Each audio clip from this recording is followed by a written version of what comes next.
Hello po, co-teachers. Ganito po ang gagawin natin sa ating mga exam. Kailangan po punta tayo sa browser natin, yung Chrome. And then, open po natin yung ating drive. And then, from our drive, punta po tayo dito sa drive natin, personal drives natin. And then, mag-add po tayo ng folder. Or, yes, pwede po tayong mag-add ng folder. And then, type natin yung ating course term summative test. And summative test. Summative test. And create. And then, hanapin po natin yon at ito yung tinype natin. Pagkatapos, mag-add na po tayo ng ating mga exam. Upload po tayo ng, kung nilagay nyo sa folder, upload po natin yung folder na pinaglagyan natin ng exam.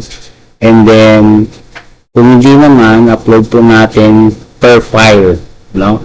Per file. So, hanapin natin yung file natin. For example, ayan, sa akin kasi nilagay ko sa PDF file para hindi siya magagalaw kapag naka-display na siya sa web. Kasi pag Word, magagalaw pa rin siya or magbabago yung settings niya. And then, pagkatapos, for example, upload natin itong mga PDF file. Or pwede naman yung, kung hindi kayo marunong mag-PDF file, upload na lang natin yung docs. But make sure huwag natin i-upload yung kasama yung answer key. Yan ang importante. No? Ayan. So, upload natin yung CSS9, 8, at saka technical drawing 8. Technical drawing 8.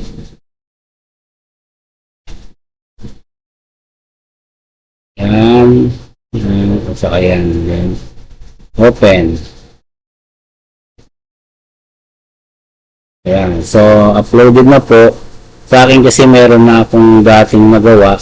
Kaya, tingnan natin itong first term natin. Ito, first term. And then, uploaded na. Pagkatapos, share po natin. For example, technical drawing 8. Ayan, technical drawing 8. Open po natin. Then, magdi-display po siya ng katulad ng ganito.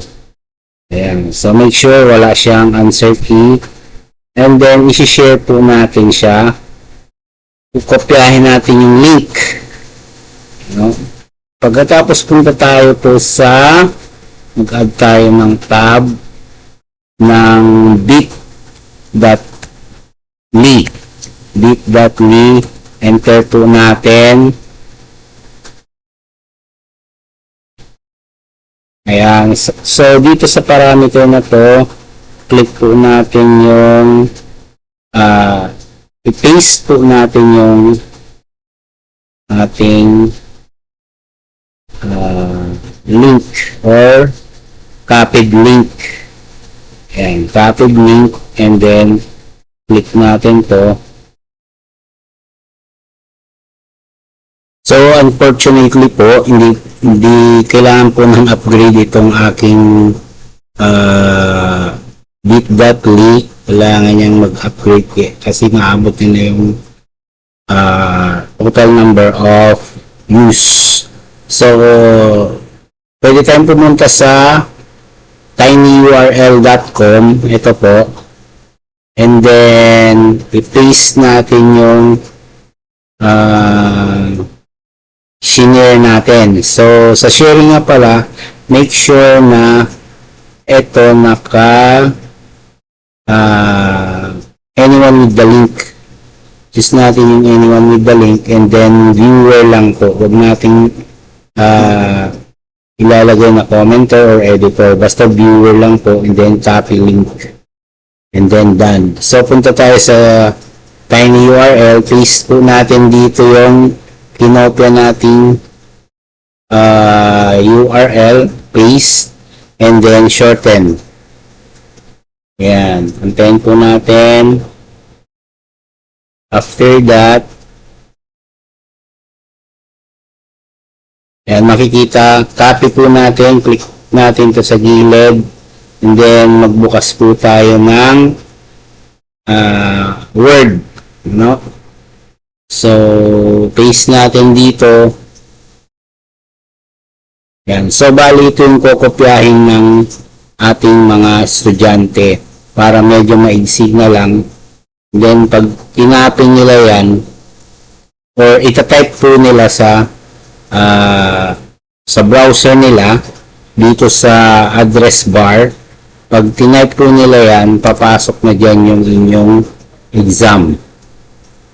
Ayan po, dyan na po papasok, pwede na po silang magsagot. Kaysa naman po yung isa-isa ilo-load nyo dun sa laptop at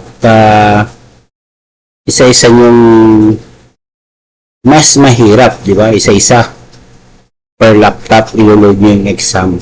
Yan lang po. Salamat.